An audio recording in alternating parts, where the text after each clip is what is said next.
Hey Aaron, how you doing, man? Dude, I'm doing great. Thanks for having me on. No, I appreciate it. And looks like a pretty cool thing you got going here.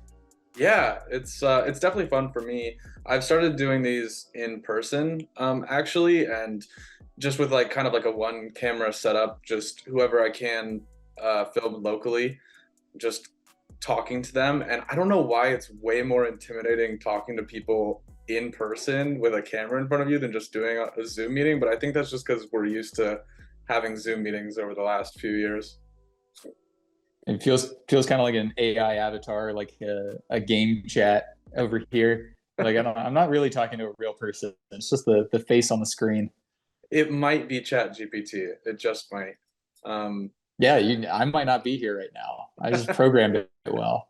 well, it's actually a little too perfect how well your hat blends in with your yellow circle behind you. But I love the branding. Mm-hmm. Mm-hmm. If you want to kind of explain to everybody what that is. Yeah, so we go by Rhymes, but our the official business name is Rhymes with Timpani. And this was, we like to have fun. So our brand is very much about doing productions that are a little more outside the box. We're fully commercial. We like doing high-end branded content. We like doing digital ads. We like doing testimonials that are a little bit different. We do a little more of a storytelling style, but we love working with brands that do serious stuff that makes a big impact, but don't take themselves too seriously. And we strike that balance. So the name of the business is kind of to reflect that. My last name is Lymphony, and growing up, no one could pronounce it, especially when they just saw it for the first time. So you'd often hear this thing that was like, "Oh, it's Lymphony, like it's a Lymphony, like symphony." And it's like, "No, it's Lymphony, like timpani." And so when it came time to make an LLC, it's like, "Yeah, let's go rhymes with timpani." So it became kind of a conversation starter and just sort of a fun way to be like, yeah, it's a business, but you don't have to, like, not everything about your brand has to be so rigid and so like traditional and so uptight. You can have a little fun with it. You can give a little more personality, and people tend to like that. Yeah, absolutely. Mine is just selfishly my last name because it was easier since people knew me personally, and for a long time it was just me. It was easier just to kind of brand it that way. But what I found is people just assume that we do horror films because of Freddy Krueger. So I've been kind of trying to combat that and wondering when is a good pivot to rebrand, but it's gonna be hard to like just totally strike up a new name, you know? Absolutely. Have you put any consideration into what that might be? Yeah, well, actually, this episode will probably air after we make the official announcement, so I can talk about it. But um, my company is partnering with this creative studio in Charleston, where we're kind of combining forces and now offering full service video production in a studio at a physical location. For the longest time, we've just been shooting on location wherever we go, and um, not really having this giant studio space to now offer as a service. So 4,000 square feet, and we have different rooms like ADR booths slash VO booths with an awesome green room, lounge area, and open floor plan for uh, studio rental or space to use for whatever you need, whether it's music video, commercial, anything. And so it's all getting up and running this week. And so I think by our launch at the end of this next following week, it's hopefully going to take off. That's terrific, man. Congrats. Thank you. It's a big step, but um, yeah, super looking forward to it. So Yeah, I was thinking you were going to say that with your rebrand, especially with getting the new building, you were going to rebrand to like Saw Productions or something like that. You got to stay in the stay in the genre. yeah, so I guess that's where I was going with all that. I got sidetracked a little bit, but we are kind of thinking about rebranding to what the studio's name is, Arc Take Two, which is kind of short for Artist Resource Center. And we're gonna maybe rebrand it into like an Arctic Two Studios brand and launch it that way. But who knows? We'll see what happens. That's terrific, man. I hope that goes great for you. Thank you. So like less about me. I want to hear about you and like kind of your um start to everything and how Rhymes came about, man. For sure. I think the easiest way to say Rhymes came about is I got tired of seeing really bad videos that people paid a lot of money for. um, I think there's kind of a been a shift, especially since digital filmmaking became so accessible in the mid 2000s with the DSLR revolution, everything. You had a much wider array of people who were able to do commercial video, and that doesn't mean the full industry has caught up with it. And so I had been the creative director at a global pharmaceutical company, and one of the first tasks that I was given upon going there was to audit some video that had been done. And like the price versus the deliverable was just astronomically different. And I was appalled. And I was like, I am in the wrong, like I'm on the wrong side of things. Yeah. So I had previous experience. I had co-founded a marketing agency a few years back, and we grew entirely organically just from YouTube. We were Wow. doing outbound videos. We'd put out free content that was the best in that particular industry, and we scaled to over $1 million in revenue within like 6 to 12 months, based on only putting out free informational videos on YouTube. And I was like, Wow. okay, I know that with the right information and the right storytelling, like this works for people, and this can you can grow a business entirely off of this. And then I compared that to like the stuff that was meaningless and very expensive in the corporate world. And I was like, there has to be a balance here where someone can care about what they're doing filmmaking wise and also deliver an incredible business product at a rate that works for both parties that will actually make a good ROI. And so that was kind of the niche that I was trying to hit, was just like, let's undercut agencies that don't care. Let's undercut production companies that are using outdated, like they don't know how to tell a story. They don't know how to use modern filmmaking techniques. Like they're just not learning, they're not growing, they're not helping business owners, and they're charging a lot. So that's really what the impetus was. And first few projects were phenomenal with us, and are still like generating some good ROI for the businesses we worked with. So we've just kind of taken that and run with it, and we'll show those to new customers, and we'll do demo projects, and we get results. So we're very business focused. I think a lot of production companies, the ultimate goal is like, hey, we want to make films, and you got to do some commercial work to fund it. We're like 100% commercial. Like I love that stuff. So I love working with people who are really good at their individual uh, pieces of the task, and I love working with the business owner to figure out like who your customer is, what your business goals are, figuring out a plan to get you there, and then using the art of filmmaking to achieve that.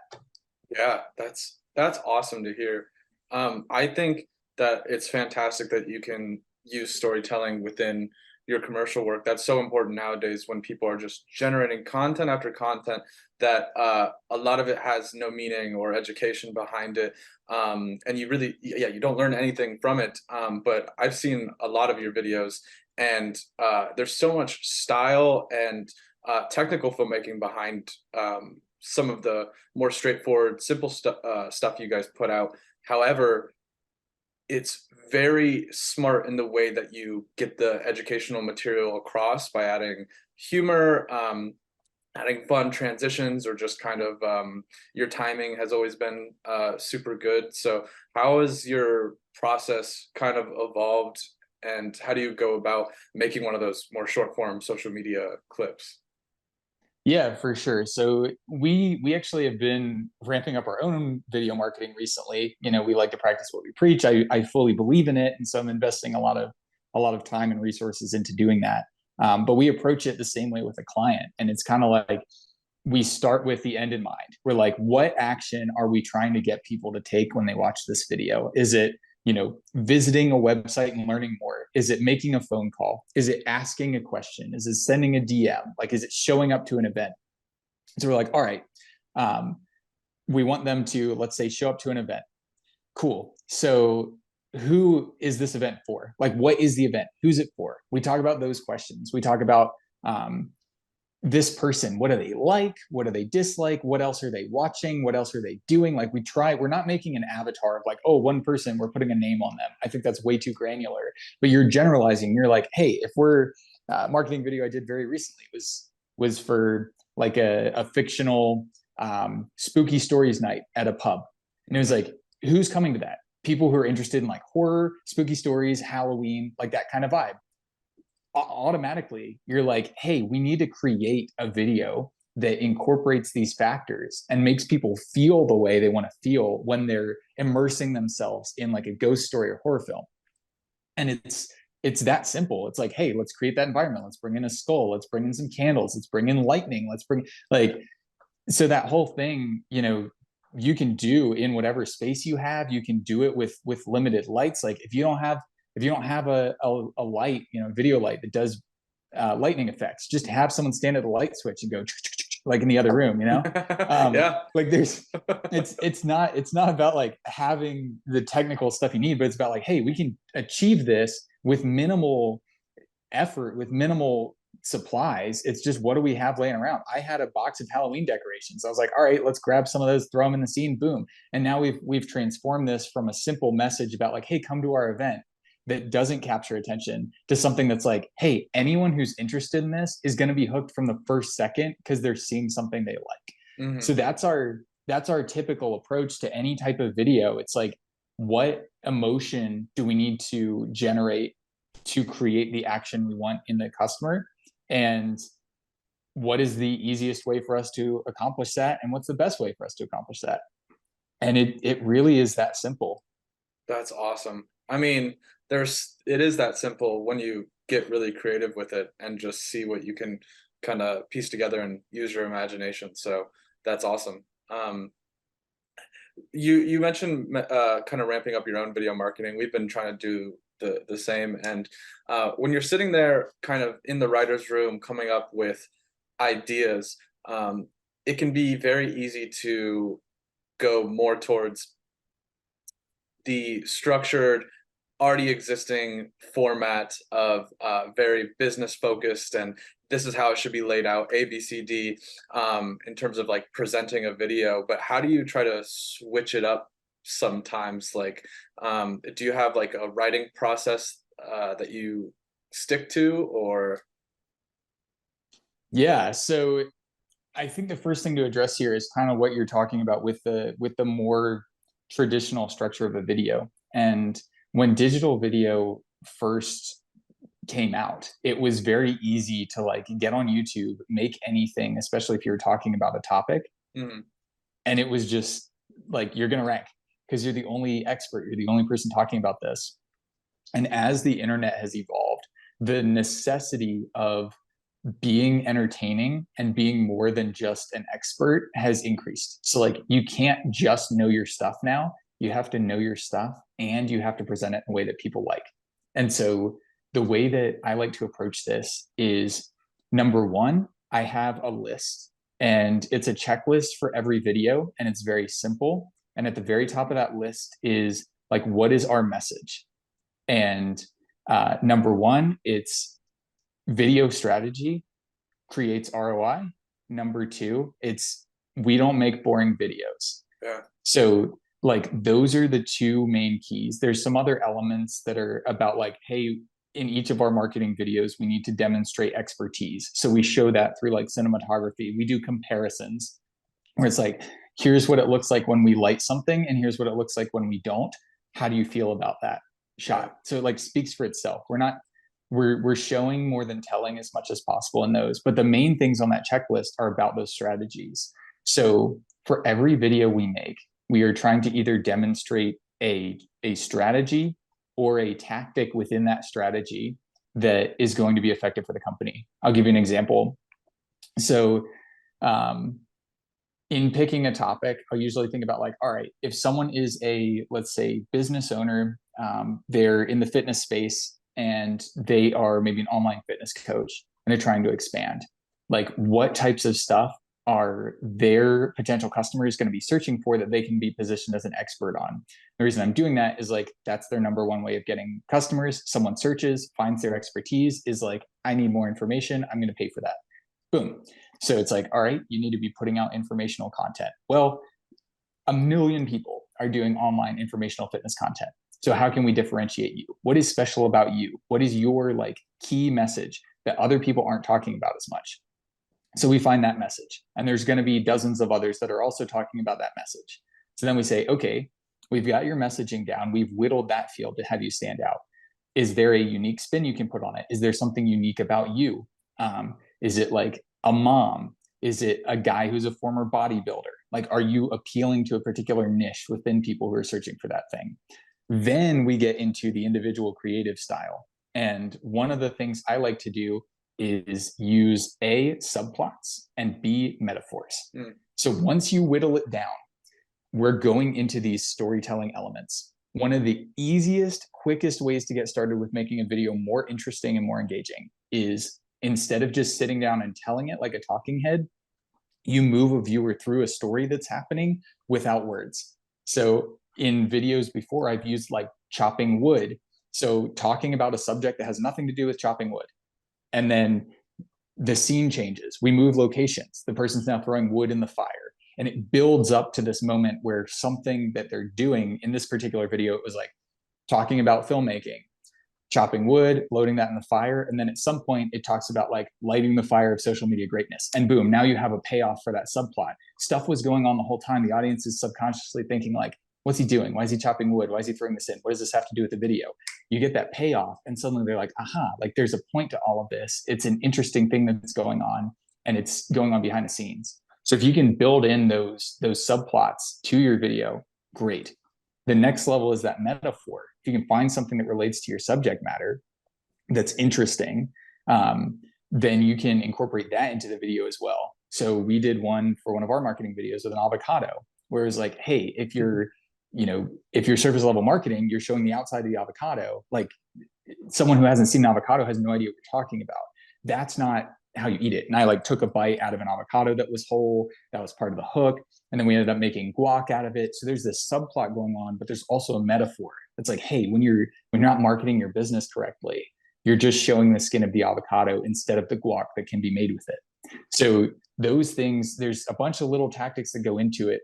The way we ideate that is when I'm at the gym, when I'm like making breakfast, I'm just thinking through objects around me. I'm looking at things, I'm thinking about things, I'm referencing things in my head. Like anytime I think of something where I'm like, that looks like something else, or this could represent something with layers, like Shrek talks about the onion. If there's something that has a reference point that you can use, you just think about like, okay, how could I relate this to this subject that I've already established? And does that fit the criteria in my checklist? And if it does, great, we've got a video. It's really like that. It's just a constant like finding things, identifying things, thinking about everything you're interacting with until you find a good fit, and then jotting that down in a note, and you end up with a long list, and content creation gets a lot easier. Oh, yeah, absolutely. The amount of lists that I have in my phone is just about a million of just random ideas, because I do the same thing that you were talking about, just being out in public, just constantly thinking of ways that I can either shoot something or teach something or market it at the same time. And after a while, as I'm sure it is with you now, it just becomes kind of second nature, to where you develop with your business kind of a fine-tuned machine, and you don't even really process that you're doing it anymore. And then it becomes more fun to me, because you can get a little bit more into the creative side and the fun side of things. But no, that's awesome. And even the way you speak is very educational, and the way you talk about it and are willing to kind of explain those things. I feel like we just gave everybody a master class. I might have to charge for this episode, but no. But no, yeah, that's fantastic. So do you have anything coming up that you're really excited about, that you guys are working on kind of behind the scenes, that you can talk about to promote here? Or Yeah, I mean, we've always got some stuff going on, but the biggest thing right now that we've been focusing on is that video marketing on our own. So in the near future, as soon as time permits, we'll be turning that into kind of a weekly newsletter. the goal is to practice what I preach again and put out a lot of our best information about how to make good video. And so it's starting with strategy and going into tactics. Yeah.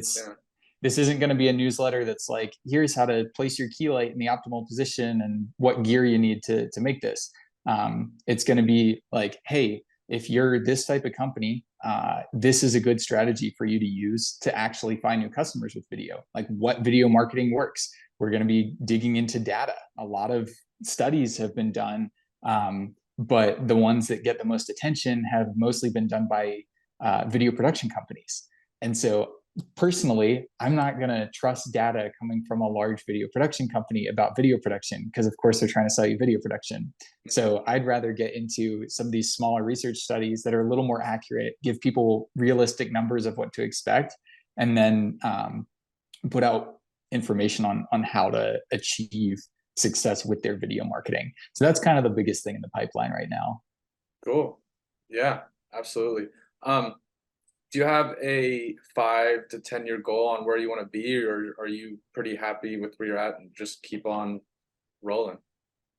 Yeah, I mean, you have to love the process, right? So very happy with where we're at the time being, for the time being. 5 to 10 years down the road, I mean, we want to be the go-to destination for like innovative and interesting storytelling within kind of this like health, fitness, science, tech space. So like people who are doing good stuff for the world and really care about what they're doing are the clients we like working with. And I found that a lot of people within those fields are typically really passionate about what they're doing and trying to help people. So we really like working with brands like that, a lot of nonprofits as well. But just being able to tell those stories in a super compelling way, in a way that is not exaggerated, but is enhanced by the medium of video. And we want to be the go-to people where it's like, that particular style, nobody else does that. Like, that's Rhymes. That's really it. Awesome. I don't think we mentioned where you guys are located in the world, but I'm not sure if that matters. If you guys kind of have clients all over, I'm not sure if you guys travel, or with digital media, a lot of times you can create content in your home city for a client anywhere in the world, right? Absolutely. Yeah, it totally depends on the type of video we're making. And, we can do a tighter timeline if we're in our home city. So we're located in Raleigh, North Carolina. We do travel, we do work with companies around the country, and we will work with companies around the globe. It just depends on the timeline that's needed and what type of production is needed. But we're always happy to shoot what we can here, and then when we need to go on location, we do that as well. Awesome. When was like a time that was one of the most difficult challenges for you guys creatively, and how did you kind of solve that and make a product that was still worthwhile for the client? Yeah, I think anytime we're working with a client who is either brand new to video or who has done video in the past and had a bad experience can be a particular challenge. So I'm not thinking of a particular case in this instance, but a lot of clients have had video done before, and so they have this picture of like, this is how video works. And a lot of the time with corporate shoots, that is, let's sit down all the executives, interview them, shoot some B-roll, those get put together, here's the video. Like, it's very standard, and that is like standard corporate stuff. We don't do that. So we push the client to think outside of that box, and we talk about, who's the audience? Like, should this be coming from an executive, or should it be coming from someone who is the actual like person doing the work here? Should this be coming from an employee? Should this be coming from a customer? And so it's kind of challenging them to think about the point of their video and what will work from a different perspective. And we've had pretty good success with it. And once we, convince them, the videos are super effective. And there are times, there are plenty of times like for investor videos where you do want to hear from an executive and you want to know how the company's financials are doing. But if you're facing a customer, then you want to talk to customers and you want to get them on video. You want to tell a customer story. You want to show how the company made a difference in their life. Like there's other ways to go about it. So it's just that challenge of helping someone see that there's another way to do this that not everyone else is doing. And not only is it going to help you stand out, but it's going to help you achieve that goal that you wanted to create the video for in the first place. Yeah, that takes a special skill set to kind of work through and process. Have you always worked that way? Like even when you were a kid, has your brain kind of always kind of like been in that artistic space? I think that's where things work differently for us a little bit. I think I'm less of an artist and more of like my whole family's engineers. And Yeah. I like to think of myself as a business and artistic engineer. Mm. Like it's there is a problem that needs to be solved, and we're choosing to solve this problem through video. And that problem varies for clients. It's, are they not getting conversions? Are they not getting leads? Is their brand perceived poorly? Like there's a million different problems that can be there. But it's like, hey, if this is something that can be fixed with video, what's the best way to do that? So I think where we differ is like we're fully focused on that strategy, and then we worry about fitting the creative into that mold. And we're not just looking at what's been done before. We're saying, okay, we're starting from scratch. We are reinventing the wheel because the wheel like isn't working for this case. So we love working with artists. We love working with business owners. We have some of each of those, but I think our big thing is just we focus on solving that problem, and whatever needs to be done to do that, we do. Yeah. Yeah, that's great. That's definitely unique and um very different from a lot of aspects of content creation than I think people realize, especially the business side of it. What I've found by through my career and this podcast, especially, is hearing all the different ways that people form content creation and their different roles in it, and just what they like to do with it and what draws them to it. So I think it's refreshing to hear from you a more business minded aspect to it. So that's super cool. And I've been very much preaching the East Coast lately and how big I think it's becoming between the Carolinas, especially Raleigh is a huge hub. Charlotte for commercial work. How have you kind of found being in Raleigh and on the East Coast? Yeah, it's great. I mean, we're in a really fortunate position of being in one of the top growing markets in the country. And that means new businesses, that means new people, and that means new opportunities, not only for us in the video production space, but like for those businesses to make new connections and to find new employees. And like there's so much good that can be done when we're working together with business owners on those particular goals. So, like if a new business is coming to town, they're hiring a manager who may or may not be from the state, but who probably doesn't know the talent pool in the area. And so then they maybe work with a recruiting firm, and we work with the recruiting firm to create a hiring video that's going to be super compelling. Now they've got good employees, they can stay in the area, they bring more jobs, and it's just this cycle that continues. So having kind of that focus on the overall economy and understanding that we can have an impact on that, at least on a scale, and other video production companies can have an impact, and together we can keep growing the area. So it's just really neat to be able to talk to a business owner about that. I have a lot of business owners that get it, that see the value in video marketing. So yeah, just really thankful to be in this area for it. Sure. If you were to tell somebody interested in doing what you want to do that's maybe just starting out from scratch, what's one kind of piece of advice that you'd give them?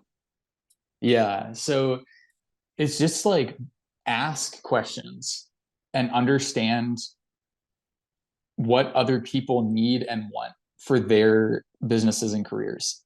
Um, when I do a discovery call with a potential business owner, like I do not get on that call and I'm like, I have to close this. I'm literally going in. I have a few questions that I've prepared because they're kind of standard. I want to make sure I hit those.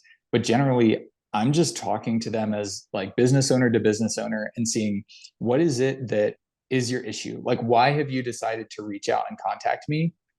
What are you struggling with? And if it's something I can't help them with, I tell them that. Like, I can't fix your issue. Like Mm, if you're having employee retention problems, a video is not going to fix that. Like that's not going to convince people to stay. But if you're having hiring problems and not retention problems, that tells me it's in how you're marketing like your employee experience, and I can fix that. So it's kind of identifying where it's maybe a shortcoming in another area of the business and where it's a marketing shortcoming and how we can fill that gap. So if someone's, up and coming looking to get into it, it's like, hey, if you talk to people and you understand that person, their business and what they want to achieve and what's preventing them from achieving it, you can then fix their problem and you've now become an indispensable asset and you will have customers. yeah, yeah, that's great advice. What's one thing you wish you would have known when you started uh doing this that you could go back and kind of tell yourself that maybe isn't a piece of advice, but just um something for yourself that you wish you would have kind of done differently? Yeah, it's definitely getting myself out there more to marketing events, to conferences, to places where I can meet people. And number one, that's to get more opportunities to build the portfolio and the network. And then number two, to learn. So, the biggest challenge of any new business owner is where is your business coming from? Referrals are always going to be the best way to start. In-person meetings are always going to be the second best place to start. So I would have done a lot more of that on the front end, to make sure that I had a just huge pool of people that I could work with and help, and they could refer me once that happened.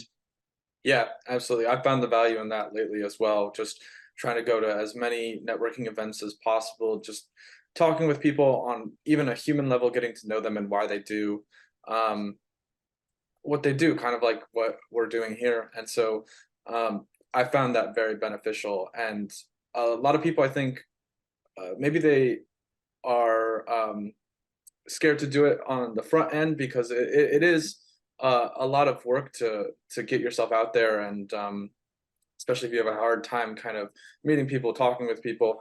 But the payoff in the long run to build those relationships is so valuable, I've found. So Absolutely, and you're right. In the long run, it does take some time, so that yeah, is an investment. yeah, but it's a good one. Um, Yes. well, is there anywhere that you want to send people to check out you guys' stuff, to contact you, that we can kind of either put down below or? Yeah, absolutely. They can find us at rhymes.video, and they can also find us on YouTube at Rhymes with Timpani. You can find me on LinkedIn at Aaron Lymphony. So any of those places, feel free to connect and shoot a message. Sweet. Well, Aaron, I appreciate you doing this so much. It was great to talk to you. It was fantastic to meet you in the past year working on set, and I just hope to stay in touch and see wherever we can help each other out in the future. So, Absolutely. No, yeah, I really appreciate you reaching out, bringing me on, and it's been great meeting you as well, and seeing your journey developing. So good luck with the new Take Two studio, the Arc Take Two, thank you. um, and with the sort of rebrand going on. That's super exciting. Yeah, yeah, I'm hoping we can offer a lot more to people, and it's been my dream since, I mean, I was a kid to have my own space, and so the fact that it's happening so quickly is it's a lot, but it's very exciting at the same time. So Absolutely, absolutely, man. It's yeah, crazy when you see your dreams come true. yeah. Well, okay, Aaron. I hope you have a good rest of your day, and talk soon. You too, Noah. Take care, my friend.